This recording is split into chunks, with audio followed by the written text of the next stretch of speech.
Have you ever felt like you're just running on a treadmill? You work hard, you try to save, you do everything you're supposed to do, but it feels like financial security just keeps moving further and further away.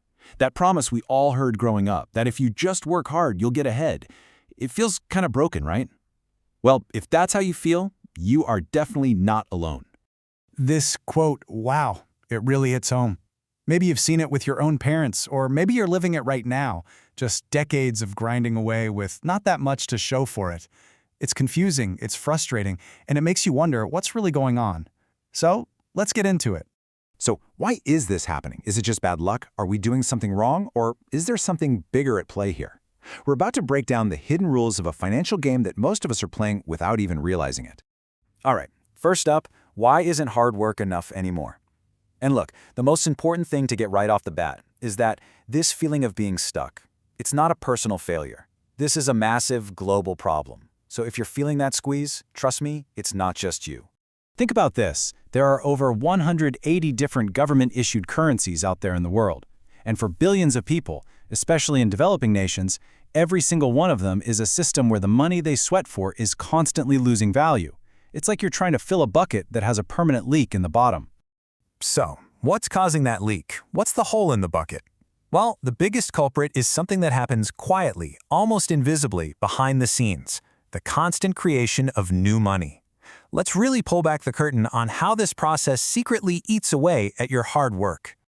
We're all taught that inflation just means prices go up, but that's not really the full story. It's much more accurate to say that your money's value is going down. Every new dollar or peso or whatever currency it is that gets printed, it makes all the ones in your bank account worth just a little bit less. It's basically a silent tax on anyone who saves.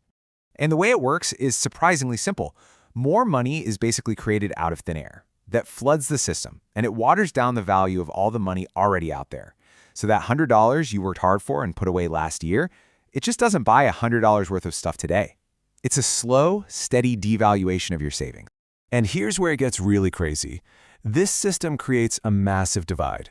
It punishes people who do the responsible thing and save their money in cash, but it actually rewards people who own things, real estate, stocks, stuff like that.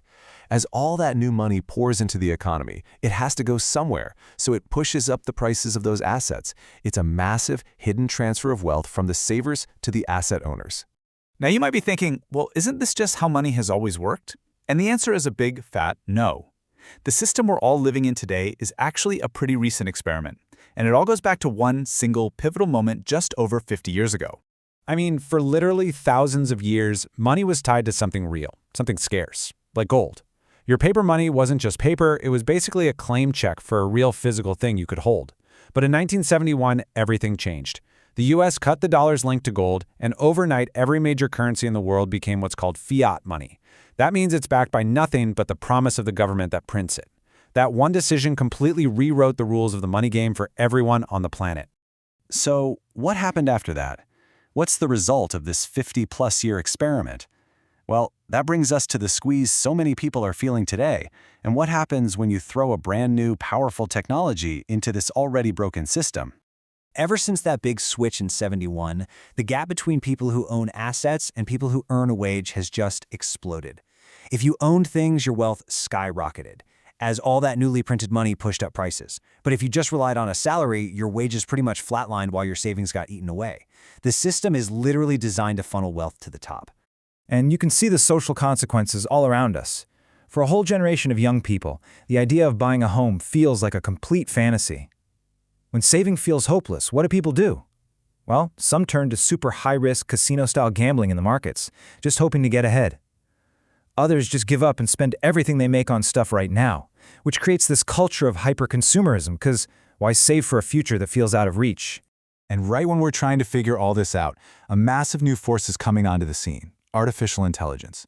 As AI starts to do jobs that we always thought were safe, the value of human labor itself is going to be challenged like never before. And when you combine these two things, money that's losing value and labor that's losing value, you get the perfect setup for what you could call a demographic storm.